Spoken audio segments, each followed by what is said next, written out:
recognized to debate the conference report.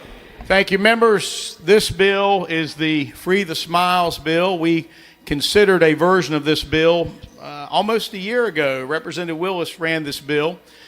We passed it. It went to the Senate, and we ended up not proceeding on that bill, or the Senate didn't proceed at that time on the bill exactly because we were able to negotiate some other language with the school boards. As you may know, we put in place the transparency requiring the monthly voting and so forth to keep these things in place.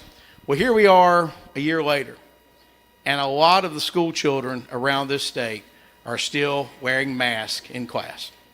They're doing that even though the science has shown that for this age group, it's not that effective. Matter of fact, Dr. Baker will probably touch on that in her comments in a few minutes. It's doing that despite most other states in the country, and every single one of our neighboring states have now lifted these mask mandates. It's still in place despite the outcry from parents from one end of this state to the other, asking that school boards go in and lift these mandates. The response from the school boards has very simply been, while there's not technically a, quote, mandate, the way that the DHHS toolkit is set up is it essentially is a de facto mandate. And that's why you see so many children still today in North Carolina having to wear masks in school.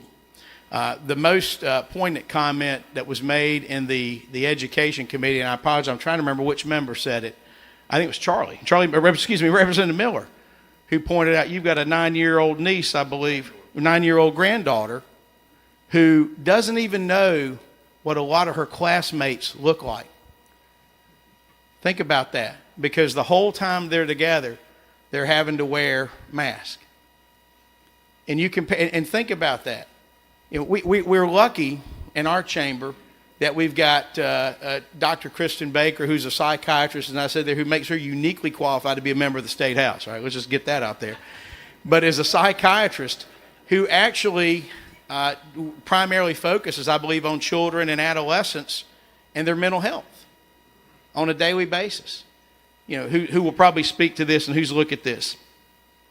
But what's interesting to me is, if you think about this whole pandemic of where we've been, and everybody has been affected in some way, some more than others. I don't know that I can think of a group that's been impacted more than the children of the state. Now you think about it, these years of development where they're having to learn skills, communication, which also, by the way, include nonverbal cues, where they're having to learn all these things that are going to be essential for them, where I firmly believe that learning loss is a real thing.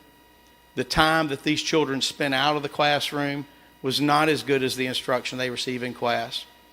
And then being in class now with all these mandates in place that have made it more and more difficult. My friends, this is a bill that addresses this. This is a bill that ultimately says it is up to parents to decide for their children whether they need to wear a mask, as opposed to politicians and bureaucrats. That is simply all this bill does, and I would respectfully ask for your support. Thank you.